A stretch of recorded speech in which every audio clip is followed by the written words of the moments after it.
Today, we have another interview in action from the conferences that just happened down here in Miami and Orlando. My name is Bill Russell. I'm a former CIO for a 16-hospital system and creator of This Week Health, a set of channels dedicated to keeping health IT staff current and engaged. We want to thank our show sponsors who are investing in developing the next generation of health leaders: Gordian Dynamics, Quill Health, Tausight, Nuance, Canon Medical, and Current Health. Check them out at thisweekhealth.com/today. Here we go. All right, here we are at HIMSS 2022, and we are here with Director of Population Health Analytics for Spectrum Health. Can you introduce yourself? Yeah, my name is Maha Salahuddin. I'm the Director of Population Health Data and Analytics at Spectrum Health. We are a large 14-hospital unit in West Michigan, and we are working on acquiring another large hospital health system. I was going to say, currently a 14-hospital system. Currently a 14-hospital system, soon to join with Beaumont Health as well, and do all things population health, data and analytics, focusing on specific patient populations, using a lot of that data, Lightbeam data that we have to create provider scorecards, KPI dashboards for executives, and really help the population of the West Michigan area. So Western Michigan, by the way, we have HIMSS setting up in full force behind us, so it's going to little bit of noise behind us. The Western Michigan population, give us an idea of what that, is that mirror sort of a U.S. population? You have some urban, some rural, some... It's a lot of rural, definitely some urban just because of Grand Rapids being a college town, you do have that. But it is very different from the southeast side of the state. Demographics are a little bit different, and also just the prevalence of certain chronic conditions that we would see. So population, do you guys have you have managed care lives, at-risk lives, and those kind of things? Yes, we do, well? yeah. So my department in particular, we focus on our at-risk lives, or about almost 250,000 at-risk lives, a mix of ACO, Medicaid, Medicare, and commercial. Medicare, Medicaid, and commercial. Yeah. Okay, so that covers the gambit there as well. You know, when I talk to people around population health, some of the challenges become getting people to engage in their own health. How are you using the data to get people to engage in their own health? Yeah, so we use a lot of the data to help identify vulnerable populations, or even just populations like the young and healthy adults, right? How can they better interact with the Spectrum who don't have system? primary care physicians don't have primary care physicians, don't want to come into the office, would like virtual help. So a lot of the data that we utilize is to really segment the population into different cohorts, and then think about, what are the strategies to engage with that population. For certain populations like Medicare and Medicaid, that might mean they need to work with a community health worker, a social worker, a care manager. For other folks like the young and healthy, it might mean that we have to think about how do we connect with them from a digital platform. So HIMSS being the perfect place to kind of think about how to do that. But our department really looks at what are those different cohorts and kind of what will that engagement look like. What kind of data are you bringing in? Yeah, so we talk about we've talked about this a lot on the show, about the whole patient profile. The more we know about people, the better we can care for them. What data sets? Yeah, we're using both claims and clinical, so EHR data. And so we try to paint kind of that full picture of the patient, what's happening right at the point of care, but what's also happening from claims. If the patient's out of state, we're going to get that information. And so a lot of the programs that we do, like I mentioned, are towards those frequent utilizers, high-risk populations, patients with ambulatory care sensitive conditions, CHF, COPD, diabetes, hypertension, who are also overly utilizing the healthcare system. So kind of using that hospital door as a revolving door. So a lot of information just to kind of help our care managers and the people who are at the point of care being able to see what's happening even when that patient's not in our line of sight. Wow. It's interesting. There's a whole population that we struggle with, and I've talked to some CIOs and others this week about the underserved, and you mentioned that earlier, specifically the homeless population.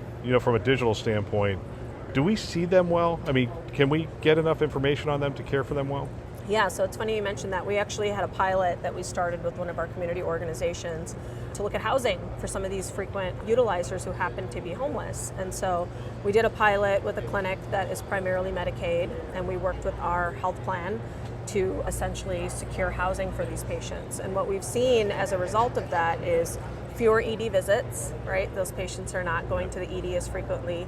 Better just management of chronic diseases because they're now connected to a care manager or a behavioral health worker who's able to assess any outstanding needs that they have.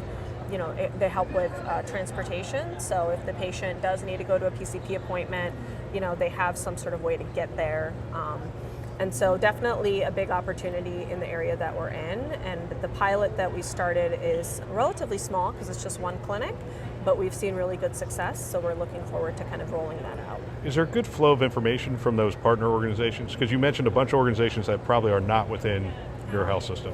Yeah, there is. I mean, our EHR is a big source, so a lot of those organizations, especially the clinical folks, right, they can access some of that information just through our Community Connect partners. But I think we could definitely do better in terms of getting that information out to our community organizations. When we talk about using the data, what's the potential? What are you looking at down the road and say, man, this is where we would like to go? Yeah. And I don't know if this this merger of two health, does that help to expand some of these things? Yeah, I think the big is proactive. So we're pretty early on our value journey. A lot of what we do right now is using claims and clinical data, which is typically reactive, right? Patient comes into the ED. Well, yeah, you're not getting claims data for, yes. Yeah, so what we're hoping to do is be proactive. If we know that, patients who have CHF, COPD, some of these chronic conditions, they're going to be exacerbated in the next two years. We want to do stuff now to make sure that we're combating their inpatient and ED utilization. We're getting them the resources that they need to better manage their health. So I think for our health system, it's really going to be that proactive monitoring. Who are the patients that are not on our radar now and really don't need to be necessarily, but in 2 years, they're going to be the high utilizers. With the nursing shortage and staffing shortage and pressure there, are there things you're looking at there as well, different models of care? Yeah, definitely. I mean, any place we can leverage technology, right? So we think of transitions of care. So when a patient is discharged from the ED or an inpatient setting, the old workflow would be that a care manager would call the patient for that TOC call. We're now leveraging technology to do that. So there's a chatbot that engages with the patient and assesses, how is your discharge planning? Do you have any questions? Would you like to, communicate with a CHW or a community case manager? And then if that patient says, yes, I'd like to speak to an actual person, we'll route the call to that department. But it's been really effective. We've seen, just using technology in that way, we've seen a reduction in ED utilization. Are there data sets you wish you had? That's a good question. I always think SDOH is one area that we can do better. I think the documentation is not great for folks who have mental health illnesses. So that's one area that I think we can kind of beef up our data that we capture. But outside of that, I think we're at a much better place than we were a couple of years ago. We had groups of our population. I was in Southern California, and so we had a significant undocumented population. They didn't want to be known. Yep. So every time they came in, it was a different social security number. Actually, it was a different name. Yeah. We actually had some pretty sophisticated ways to sort of piece this together because we were just trying to do it from a care standpoint, continuity of care.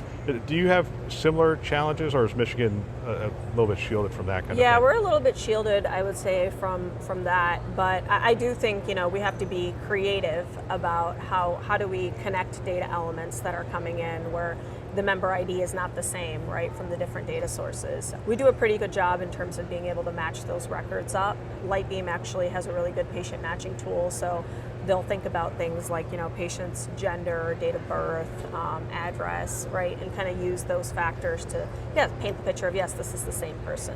Let's talk about the young Invincibles. Yeah. You have the college age Yeah. students. Is there anything specific we're doing around that population to, get them to engage in their health earlier? Yeah, virtual health is big. Preventive health is big, right? So just making sure, you might be young and healthy, but you still need to get your vaccinations. You need to still come in for your annual physical, get your blood work done. There's a reason we call them the young Invincibles. That's how they think. Yeah.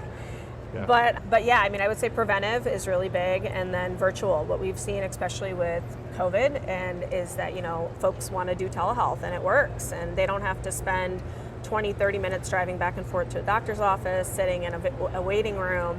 So telehealth, I think, is really the way forward for that population, and we're fully leveraging that wherever we can. Even outside of just our young and healthy population, we're hoping to move towards more telehealth altogether. Does Spectrum have mental wellness services, digital? You can do like online therapy, and you can meet with like a psychologist online or through telehealth. But I do think that's another area where we can probably expand. It's interesting when you talk about population health. It's like the the unseen thing that's going on. And with isolation as we come through the pandemic, I just know it almost doesn't matter what age group, because we've also seen the suicide rates, the overdoses and whatnot go up as well. That's the reason I ask about that.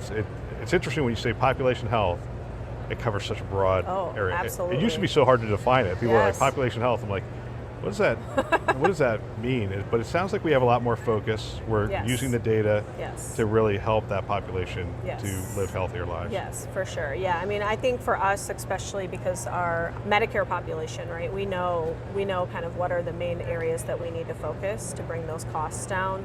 I will say commercial group or commercial younger, healthier folks, it's a little harder because, again, they're not going for some of those chronic conditions, right? They might be going a one-off because they have a surgery or they have, they had a fall or a fracture. So that group is a little bit tougher, but I think that's an area for us to kind of continue working on. Thank you for your time. I hope you have a great show, at least post check-in. Sounds like your check-in process has been a little challenging. I'm going to check in right after here. Fantastic. Thank you. Thank you. Another great interview. I want to thank everybody who spent time with us at the conferences. It is phenomenal that you shared your wisdom and your experience with the community, and it is greatly appreciated.